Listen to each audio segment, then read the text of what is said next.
সিংগাপুৰৰ হোটেলৰ ৰুমত কি হৈছিল জুবিনদাৰ লগত এবাৰ ভালদৰে চাই লওক সেই অভিশপ্ত 3010 নম্বৰ ৰুমটোত কি খাবলৈ দিয়া হৈছিল জুবিনদাক ভিডিঅ'টো দেখিলে কানম হিয়ৰি উঠিব আপোনাৰ বিষ মিহলোৱা হৈছিল নেকি জুবিনদাক খাবলৈ দিয়া খুৰাৰ লগত অমিত প্ৰভাই কি কৰিছিল হোটেলৰ কোঠাত সেই সময়ত অমিত প্ৰভাও আছিল নেকি কোঠাটো আজি এই ভিডিঅ'টোত ৰহস্য ফাদিল হ'ব সিংগাপুৰৰ সাগৰত প্ৰকৃততে জুবিন গাৰ্গৰ লগত কি হৈছিল আপুনি জানিলে বা সেই শেষৰ ভিডিঅ'টো চালে আচৰিত হ'ব মানুহ ইমান নিষ্ঠুৰ কেনেকৈ হ'ব পাৰে আৰু এতিয়া শেষ পৰ্যায়ত জুবিন গাৰ্গৰ ৰহস্যং মৃত্যুৰ তদন্ত প্ৰক্ৰিয়া আৰু বেছি দিন নাই জুবিনদাৰ প্ৰকৃত দোষীক মাটিৰ তলৰ পৰা খান্দি উলিয়াই হলেও প্ৰকৃত ন্যায় দিব অসম আৰক্ষীয়ে এই তিনিটা অভিযুক্ত অমিত প্ৰভা সিদ্ধাৰ্থ সন্দীপনৰ মোবাইলতে আছে জুবিন গাৰ্গৰ মৃত্যুৰ প্ৰকৃত ৰহস্য ইহঁতৰ মোবাইলতে আছে সেইটো ভিডিঅ' যিটোৰ পৰা সকলো সত্যতা ফাদিল হ'ব সিংগাপুৰৰ সাগৰৰ মাজত কি হৈছিল আমি এই ভিডিঅ'টোৰ কিছু অংশ দেখা পাইছো কিন্তু প্ৰকৃত ভিডিঅ'টো ক'ত আছে সেই ভিডিঅ'টো চাবলৈ এতিয়াও অসমবাসীয়ে অপেক্ষা কৰি আছে আৰু সেই ৰহস্য এতিয়া ফাদিল হ'বলৈ গৈ আছে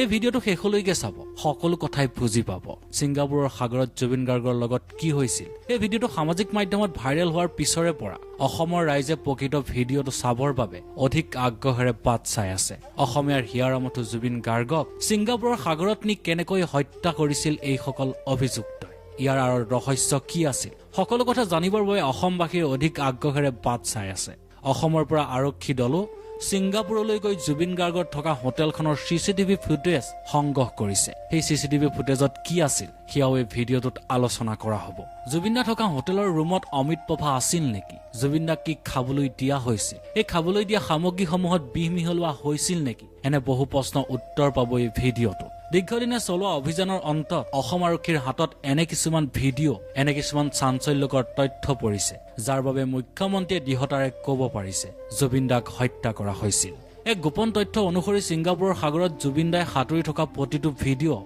ৰেকৰ্ড কৰিছিল অমিত প্ৰভাই কিন্তু কিছুমান ভিডিঅ' ডিলিট কৰা হৈছিল অমিত প্ৰভাৰ মোবাইলৰ পৰা এই ভিডিঅ' আপুনি দেখা পালে গানম হিয়ৰি উঠিব ইমান ভাল পোৱা ইমান বিশ্বাস কৰাৰ পিছতো অমিত প্ৰভা সিদ্ধাৰ্থ শৰ্মা আৰু সন্দীপনৰ দৰে এই ভয়ংকৰ আৰু পাপী অভিযুক্তসকলে কিয় কৰিব পাৰিলে জুবিন গাৰ্গৰ লগত এই ভয়ংকৰ কাম 3 কোটি জনতাই এতিয়াও প্ৰশ্ন কৰিছে কি ভুল কৰিছিল জুবিনদাই কি পাপ কৰিছিল জুবিনদাই হয়তো আপুনিও জানিব বিচাৰে জুবিন গাৰ্গৰ লগত সেই হোটেলৰ কোঠাত কি হৈছিল এই ভিডিঅ'টো ভালদৰে মন কৰক হোটেলৰ কোঠাত এনেদৰে চলি আছিল পাৰ্টি আৰু পাৰ্টিৰ মাজতে জুবিন গাৰ্গক হত্যা কৰাৰ পৰিকল্পনা ৰচনা কৰিছিল সিদ্ধাৰ্থ শৰ্মাই এই পৰিকল্পনাৰ অন্তত সাগৰৰ মাজলৈ নি জুবিনদাক সাঁতুৰিবলৈ এৰি দিয়া হৈছিল আৰু সাঁতুৰিবলৈ এৰি দিয়াৰ পিছত জুবিনদাক মৃত্যুৰ মুখলৈ তিল তিলকৈ ঠেলি দিয়া হৈছিল যি কথা অসমবাসীয়ে জানিব বিচাৰে যি ভিডিঅ' প্ৰকৃততে অসমবাসীয়ে চাব বিচাৰে ইয়াৰ আঁৰত টকা পইচা আছিল নে আন কিবা ৰহস্য ফাদিল হ'ব এই ভিডিঅ'টো এইখন হোটেলতে আছিল জুবিন গাৰ্গ সিংগাপুৰৰ পানপেলেচিয়া হোটেলৰ ৰুম নম্বৰ 3010ত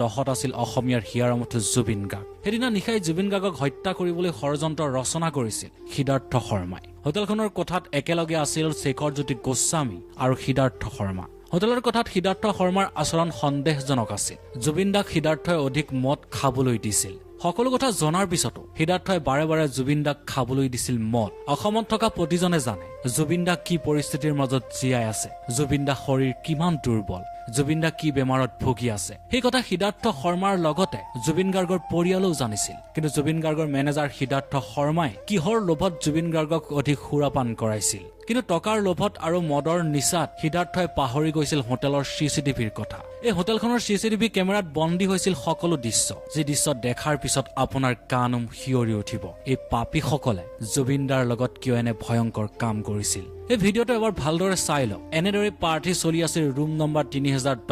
আৰু সেই অভিশপ্ত ৰুম নম্বৰ 3010ৰ পৰাই সাগৰৰ পাৰত সাঁতুৰিবলৈ গুচি গৈছিল জুবিনদা হয়তো তেতিয়া জুবিনদা দুৰ্বল আছিল আৰু এই ভিডিঅ'টো চাওক সাগৰৰ মাজত জুবিনদাই সাঁতুৰি থাকোতে ভাগৰুৱা হৈ পৰি গৈছে বাৰে বাৰে নাওখনত ধৰিবলৈ চেষ্টা কৰিছে হয়তো আপুনি এই দৃশ্যটো দেখাৰ পিছত ৰাতি হোটেলত কি হৈছিল সেই কথা আপুনি নিশ্চয় অনুমান কৰিব পাৰিছে কিন্তু এই কথা জানিছিল সিদ্ধাৰ্থ শৰ্মাই যে জুবিন গাৰ্গক অধিক সুৰাপান কৰাই যদি সাগৰৰ পাৰলৈ লৈ যোৱা হয় তেতিয়াহ'লে জুবিন গাৰ্গৰ অতি সোনকালে বেমাৰ উকাব পাৰে আৰু সেই বেমাৰটোৰ বিষয়ে বাৰে বাৰে ডক্টৰ সিদ্ধাৰ্থ শৰ্মাক সকিয়নি দিছিল যে জুবিন গাৰ্গক এনে খাবলৈ কেতিয়াও নিদিব জুবিন গাৰ্গক পানীৰ ওচৰলৈ বা জুই ওচৰলৈ কেতিয়াও লৈ নাযাব কিন্তু ইয়াৰ পিছতো সিদ্ধাৰ্থ শৰ্মাই জুবিন গাৰ্গক পানীৰ ওচৰলৈ কিয় লৈ গৈছিল আৰু সেই জুবিনদাৰ লগত যোৱা এইসমূহ অনুৰাগী কিয় সঁচা কথা খুলি ক'বলৈ ভয় কৰিছে আৰক্ষীৰ সন্মুখত ইয়াৰ আঁৰত আছে নেকি ডাঙৰ ষড়যন্ত্ৰ টকা আছিল নে জুবিন গাৰ্গক হত্যা কৰাৰ পৰিকল্পনা আছিল এই ৰহস্য ফাদিল হ'ব এই ভিডিঅ'টো ভালদৰে মন কৰক সাগৰত কেনেদৰে সাঁতুৰি ভাগৰুৱা হৈ পৰিছে জুবিন দা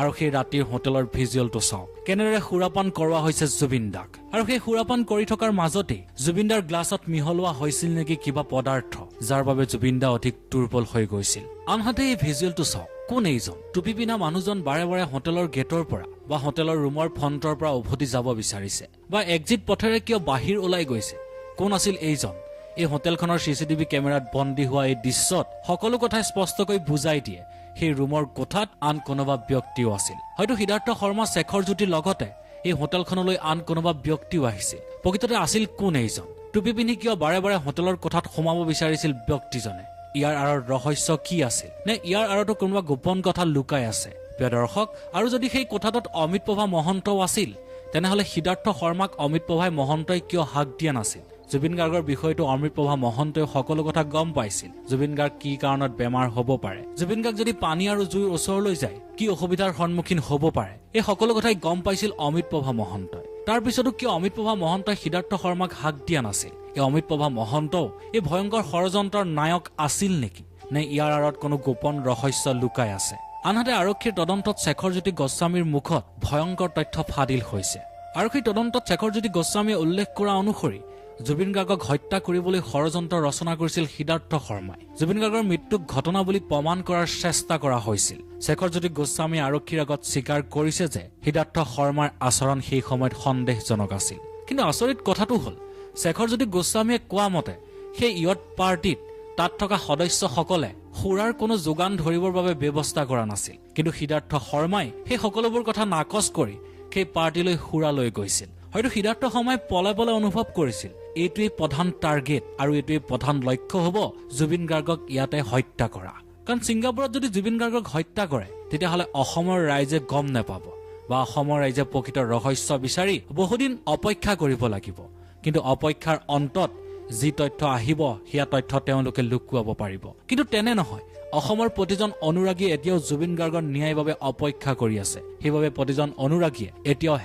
#JusticeForJubin Garg বুলি লিখিয়ে আছে ইয়টত উঠি থকা সময়ত সিদ্ধাৰ্থ শৰ্মাই বলপূৰ্বকভাৱে সাগৰৰ মাজত নাবিকজনক অতৰাই সেই ইয়টখনৰ ষ্টেৰিংডালক ধৰিবলৈ চেষ্টা কৰিছিল তেওঁ ভাবিছিল নেকি সেই ষ্টেৰিংডাল ধৰি সেই সময়তে জুবিন গাৰ্গক হত্যা কৰিব যাৰ ফলত ইয়টখন সাগৰৰ মাজত ঢোট খেলা কৰিছিল আৰু তাৰ বাবে সেই ইয়টখনত থকা অনুৰাগীসকলে আতংকিত হৈছিল লাইফ জেকেট নোহোৱাকৈ সাঁতুৰি থকা জুবিন গাৰ্গে পানীত ডুব যাব ওলাইছিল আৰু উশাহ ল'বলৈ আপ্ৰাণ চেষ্টা কৰিছিল তেতিয়া শৰ্মাই চিঞৰি উঠিছিল যাবলৈ দিয়ক যাব পাৰিব মানে শৰ্মাই বুজি পাইছিল শৰ্মা মানে সিদ্ধাৰ্থ শৰ্মা তেওঁ বুজি পাইছিল যে জুবিন গাৰ্গৰ এইটোৱে অন্তিম সময় তেওঁক পানীৰ মাজলৈ যাবলৈ দিয়ক আৰু যাবলৈ গৈ মৃত্যু হ'বলৈ দিয়ক শৰ্মাৰ কথা সকলোৱে ধৰি লৈছিল যে এয়া স্বাভাৱিক ঘটনা শেখৰ জ্যোতি গোস্বামীয়ে কয় যে জুবিন গাৰ্গে সাঁতুৰিব জানিছিল কাৰণ জুবিন গাৰ্গ এজন দক্ষ সাঁতোৰবিদ আছিল গতিকে জুবিন গাৰ্গ সাগৰত ডুব যোৱাৰ কোনো সম্ভাৱনা নাই তেওঁ অভিযোগ কৰে যে ছিংগাপুৰত অনুষ্ঠিত অনুষ্ঠানৰ আয়োজক শৰ্মা আৰু শ্যামকানু মহন্তই গাৰ্গক বিষাক্ত দ্ৰব্য খুৱাইছিল যাৰ বাবে সাগৰত জুবিন গাৰ্গ ডুব গৈছিল যি ষড়যন্ত্ৰৰ আঁৰত ছিংগাপুৰৰ লুনিয়া পানী লুকাই আছে যি ভয়ংকৰ ষড়যন্ত্ৰ হয়তো অসমত ৰচিব নোৱাৰিলে হয় এইসকল অভিযুক্তই অৰ্থাৎ ইচ্ছাকৃতভাৱে সিদ্ধাৰ্থ শৰ্মাই জুবিন গাৰ্গক লৈ গৈছিল সাগৰৰ পাৰলৈ আটাইতকৈ ডাঙৰ আৰু ভয়ংকৰ ৰহস্যটো হ'ল ঘটনাৰ পিছত সিদ্ধাৰ্থ শৰ্মাই সেই ইয়টখনত থকা মানুহসকলৰ ভিডিঅ'বোৰ ডিলিট কৰিছিল আৰু কোনো ভিডিঅ' বনাবলৈ হাক দিছিল ইয়াৰ আঁৰত কি কথা লুকাই থাকিব পাৰে আৰু যেতিয়াই সাগৰৰ মাজত জুবিন গাৰ্গে সাঁতুৰি আছিল হঠাতে জুবিন গাৰ্গৰ মুখৰ পৰা ফেন ওলাই আহিছিল আৰু নাকৰ পৰা ফেন বাহিৰলৈ বৈ গৈছিল তেতিয়া শৰ্মাই ক'লে এয়া গেছৰ বাবে হৈছে অৰ্থাৎ জুবিন গাৰ্গে ৰাতিটো শোৱা নাই জুবিন গাৰ্গে ৰাতি সুৰাপান কৰিছে সেইবাবে এই অৱস্থা জুবিন গাৰ্গৰ হৈছে তাৰ চিন্তাৰ কোনো কাৰণ নাই জুবিন গাৰ্গ অতি সোনকালে সুস্থ হৈ যাব হয়তো সেই সময়তে যদি জুবিন গাৰ্গক তাৰ পৰা চিকিৎসালয়লৈ আনিলে হয় তেতিয়াহ'লে জুবিন গাৰ্গ সুস্থ হৈ উঠিলে হয় কাৰণ জুবিন গাৰ্গৰ লগত অসমৰ 3 কোটি জনতাৰ আশীৰ্বাদ আছে কিন্তু সিদ্ধাৰ্থ শৰ্মাই এই কথা গম পাইছিল আৰু জানি বুজি জুবিন গাৰ্গক তাতে এৰি দিছিল প্ৰিয় দৰ্শক এই কথাবোৰৰ মাজত কৰবাত নহয় কৰবাত খেলিমেলি লুকাই আছে হয়তো অতি কম সময়ৰ ভিতৰতে ইয়াৰ প্ৰকৃত তথ্য আৰক্ষীয়ে ফাদিল কৰিব প্ৰিয় দৰ্শক আৰু এবাৰ এই হোটেলখনৰ ভিজুৱেল দুটা ভালদৰে চাই লওক এটা ৰুমৰ ভিতৰৰ দৃশ্য আনটো ৰুমৰ বাহিৰৰ দৃশ্য এই ভিডিঅ' দুটা দেখাৰ পিছত এতিয়াও সন্দেহ হয় প্ৰকৃততে কি হৈছিল জুবিন গাৰ্গৰ লগত বৰ্তমান আৰক্ষীয়ে সকলো তথ্য সংগ্ৰহ কৰিছে 7 অভিযুক্তৰ মোবাইল জব্দ কৰিছে আৰু সেই মোবাইলত থকা ভিডিঅ' তন্ন তন্নকৈ তালাচি কৰি আছে। দিল্লীত CSFLত পৰীক্ষা কৰা হৈছে অমিত প্ৰভা, সিদ্ধাৰ্থ শৰ্মা আৰু সন্দীপনৰ মোবাইলৰ ভিডিঅ'। সেই সময়ত বহু ভিডিঅ' ৰেকৰ্ড কৰিছিল অমিত প্ৰভা, সিদ্ধাৰ্থ শৰ্মা আৰু সন্দীপন গাৰ্গে। হয়তো কিছুমান ভিডিঅ' ডিলিট কৰিব পাৰে, কিন্তু সেয়াও আৰক্ষীয়ে ৰিকভাৰ কৰিছে। সেয়াও আৰক্ষীয়ে তন্ন তন্নকৈ তালাচি কৰিছে। আৰু সেই ভিডিঅ'সমূহ যেতিয়াই সামাজিক মাধ্যমত ভাইৰেল হ'ব, আপুনি ভাবিবলৈ বাধ্য হ'ব মানুহ ইমান নিষ্ঠুৰ কেনেকৈ হ'ব পাৰে। আৰু সাগৰৰ মাজত জুবিন গাৰ্গৰ লগত কি হৈছিল সেই সকলো তথ্য সেই ভিডিঅ'ত লুকাই আছে। আপুনি জানিলে আচৰিত হ'ব, সাগৰৰ মাজত তিল তিলকৈ মৃত্যুৰ মুখলৈ এৰি দিয়া হৈছিল জুবিন গাৰ্গক। অসমীয়াৰ স্বাভিমানক সাগৰত মৃত্যুৰ মুখলৈ এৰি দিছিল মেনেজাৰ সিদ্ধাৰ্থ শৰ্মাৰ লগতে আন অনুৰাগীসকলে। সকলো জানিছিল, সকলো বুজি পাইছিল সিদ্ধাৰ্থ শৰ্মাই। তাৰ পিছতো সিদ্ধাৰ্থ শৰ্মাই কিয় এনে ভুল কাম কৰিলে জুবিন গাৰ্গৰ লগত? ইয়াৰ আঁৰত টকা পইচা, সা সম্পত্তি অথবা জুবিন গাৰ্গে অনুষ্ঠান কৰি পোৱা ধনৰ পৰিমাণ লুকাই আছে নেকি? নে সিদ্ধাৰ্থ শৰ্মাই জানিছিল জুবিন গাৰ্গ যদি জীয়াই থাকে তেনেহলে সকলো তথ্য দিব লাগিব জুবিন গাৰ্গক, আৰু সেইবাবেই ছিংগাপুৰৰ সাগৰৰ মাজতে জুবিন গাৰ্গক হত্যা কৰা যাওক। আনহাতে জুবিন গাৰ্গৰ মোবাইল ফোনক লৈও জোৰদাৰ গতিত চলি আছে আৰক্ষীৰ তদন্ত। জুবিন গাৰ্গৰ মোবাইল ফোনত পোৱা মেছেজ আৰু ফোন কলৰ লিষ্ট চাইও তদন্ত চলাই আছে আৰক্ষীয়ে। জুবিন গাৰ্গক ফোন কৰা আৰু মেনেজ কৰা সকলক আৰক্ষীয়ে তলব কৰি জেৰা কৰি আছে। ইতিমধ্যে গৰিমা শইকীয়া গাৰ্গে চিনাক্ত কৰিছে জুবিন গাৰ্গৰ মোবাইল ফোন।